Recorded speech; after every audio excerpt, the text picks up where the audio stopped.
ഇപ്പോൾ നമ്മോടൊപ്പം CPIM മുതിർന്ന നേതാവ് കെ അനിൽകുമാർ കൂടി ചേരുകയാണ്. ശ്രീ അനിൽകുമാർ, സംസ്ഥാനം ആവശ്യപ്പെടുന്നു, കേരളം ആവശ്യപ്പെടുന്നു, അതും ഏറ്റവും നിർണായകമായ ഒരു ഘട്ടത്തിൽ നാം നമ്മുടെ താൽക്കാലിക പുനരധിവാസം പൂർത്തിയാക്കിയതിന് ശേഷമാണ് ഇത്തരത്തിൽ ₹1 സഹായം ഇതുവരെയും കേന്ദ്രത്തിൽ നിന്ന് ലഭിച്ചിട്ടില്ല. പക്ഷേ ത്രിപുര അടക്കമുള്ള സ്ഥലങ്ങളിലേക്ക് സഹായം എത്തുകയും ചെയ്തു. അവിടെ സഹായം നൽകുന്നതിന് നമുക്ക് വിയോജിപ്പില്ല. എങ്കിൽ പോലും ഇത്ര വലിയൊരു ദുരന്തത്തിൽ കേരളത്തെ അവഗണിക്കുന്ന ഒരു ഘട്ടത്തിലാണ് ഇപ്പോൾ മുഖ്യമന്ത്രി പ്രധാനമന്ത്രിയെ കാണാനായി പോകുന്നത്.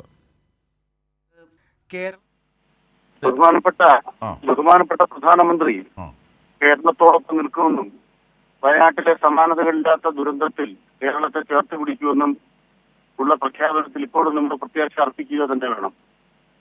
ഇന്ത്യ രാജ്യത്തെ ഗവൺമെന്റ് സംസ്ഥാനങ്ങൾക്കിടയിൽ വിവേചനം കാണിക്കുകയും പ്രത്യേകിച്ച് പ്രതിപക്ഷം ഭരിക്കുന്ന സംസ്ഥാനങ്ങളോട് വളരെ വിവേചനപരമായി പെരുമാറുകയും മറുഭാഗത്ത് തങ്ങളുടെ നേതൃത്വത്തിലുള്ള സർക്കാരുകൾക്ക് പലതലങ്ങളിലുള്ള ഇളവുകൾ അനുവദിക്കുകയും ചെയ്യുന്നത് നമ്മൾ കണ്ടുകൊണ്ടിരിക്കുകയാണ്. അപ്പോ പ്രതിപക്ഷ ഗവൺമെന്റുകളെ എല്ലാ തരത്തിലും അസ്ഥിരീകരിക്കുക എന്നുള്ളത് രാഷ്ട്രീയ പ്രക്രിയയാക്കി മാറ്റുന്ന ഒരു BJP ഗവൺമെന്റിനെയാണ് കണ്ടുകൊണ്ടിരിക്കുന്നത്. അത് ഒരു യാഥാർത്ഥ്യമാണ് എന്ന് നാളെ വരെ കേരളത്തിലെ പ്രതിപക്ഷം തയ്യാറായിരുന്നില്ല, UDF തയ്യാറായിരുന്നില്ല. ഇപ്പോൾ കർണാടകത്തിലുണ്ടായ അനുഭവങ്ങളുടെ പശ്ചാത്തലത്തിലാണ് നരേന്ദ്രമോദി സർക്കാർ ഇന്നിന്റെ മുഖമുണ്ട് എന്ന് വൈകിയാണെങ്കിലും രാഹുൽ ഗാന്ധിക്കും കോൺഗ്രസിനും പറയേണ്ടി വന്നിരിക്കുന്നത്. പക്ഷെ വയനാട് ദുരന്തം എന്ന് പറയുന്നത് മറ്റെല്ലാ ദുരന്തങ്ങളിൽ നിന്ന് വളരെ വ്യത്യസ്തമാണ്. ഒരു നിമിഷാർത്ഥത്തിനിടയ്ക്ക് 3 ഗ്രാമങ്ങൾ ഒലിച്ചു പോവുകയും നൂറുകണക്കിന് ആളുകൾ കൊല്ലപ്പെടുകയും 1100-ലേറെ വീടുകൾ തകരുകയും ഒക്കെ ചെയ്തിട്ടുള്ള, നമ്മുടെ നാട്ടിലെ ചില ജനപദങ്ങൾ ഒലിച്ചു പോവുകയും ചെയ്തിട്ടുള്ള ഒരു സംഭവമാണ്. അപ്പോ മോഹൻജദാരോ സംസ്കൃതി മണ്ണിനടിയിലായി പോയതിനെ കുറിച്ചുള്ള ഗവേഷണങ്ങളുടെ ഒരു പാഠം എന്ന് പറയുന്നത് ഇപ്രകാരമുണ്ടായ വെള്ളപ്പൊക്കത്തിന്റെ ഭാഗമായിട്ടാണ് സംസ്കൃതത്തിന്റെ മണ്ണിനടിയിലായി പോയത് ചരിത്രം പറയുന്നുണ്ട്. ആ രീതിയിൽ വയനാട്ടിൽ മുൻകഴിഞ്ഞ ജനങ്ങൾ അനുഭവിച്ച ദുരിതത്തെ മനസ്സിലാക്കിക്കൊണ്ട് ചേർത്ത് നിർത്തുമെന്ന് ആധുനിക രാഷ്ട്രതന്ത്രത്തിന്റെ ഭാഗമായി പ്രവർത്തിക്കാൻ ബാധ്യപ്പെട്ട ഒരു ദേശീയ ഗവൺമെന്റ് പറയുമ്പോൾ സ്വാഭാവികമായും അതിൽ നിഷേധിക്കപ്പെടുന്നവരെ പ്രതീക്ഷ അർപ്പിക്കുക എന്ന് പറയുന്നത് ഓരോ ഇന്ത്യക്കാരന്റെയും അവകാശമാണ്, മലയാളിയുടെ അവകാശമാണ്. ആ അവകാശത്തിലാണ് നമ്മൾ പ്രതിക്കുക. ഇതിൽ കേന്ദ്ര സർക്കാരിന് നമുക്ക് ധനസഹായം നൽകുന്നതിന് സഹായകരമായി കേരളം ചെയ്യേണ്ട ചില കാര്യങ്ങളുണ്ട്. ഒന്ന്, നഷ്ടത്തിന്റെ ഉത്തരവാദിത്വം എങ്ങനെയാണ്, എത്രത്തോളം ഉണ്ട് എന്ന് അതിന്റെ സാമ്പത്തിക തലത്തെ അടയാളപ്പെടുത്തണം, കണക്കാക്കണം.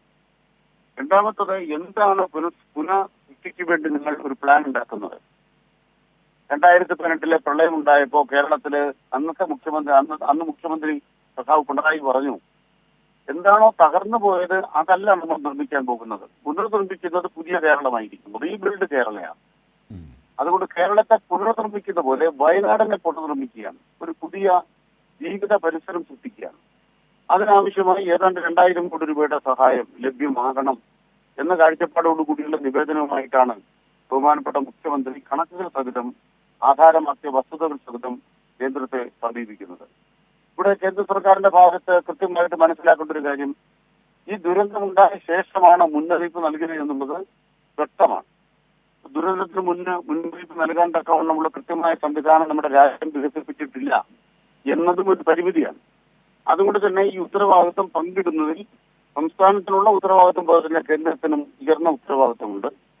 കേന്ദ്രത്തെ സംബന്ധിച്ചിടത്തോളം ഈ കാര്യത്തിന് തന്നെ ദുരന്ത നിവാരണ ഫണ്ട് ആവശ്യത്തിലേറെ അവർക്ക് ലഭ്യമാണ്. അത് വിവേചനരഹിതമായി കൈകാര്യം ചെയ്യുന്നതിന് പകരം വിവേചനത്തോടെ കൈകാര്യം ചെയ്യുന്നതാണ് പ്രശ്നം. ബീഹാറിന് 15,000 കോടി രൂപ ഈ ഇനത്തിൽ കൊടുത്തു. കഴിഞ്ഞ വർഷം കർണാടകയിൽ BJP സർക്കാർ നിന്നപ്പോൾ വരൾച്ചയുമായി ബന്ധപ്പെട്ട 1000 കോടി രൂപയുടെ പ്രത്യേക പദ്ധതികൾ പ്രഖ്യാപിച്ചു.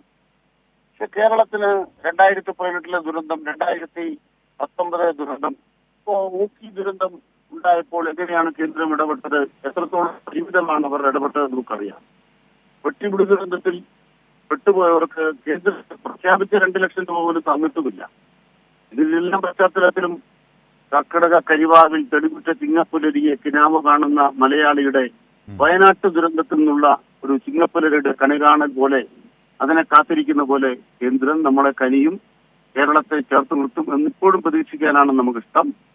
മുഖ്യമന്ത്രി പിണറായി വിജയൻ അതിൽ തന്റെ ഭരണഘടനാപരമായ ചുമതല സുദീർഘമായി നിർവഹിക്കുന്നു എന്നുള്ളതാണ് ഇന്നത്തെ നിവേദനത്തോടെ കേരളം വ്യക്തമാക്കുന്നത്.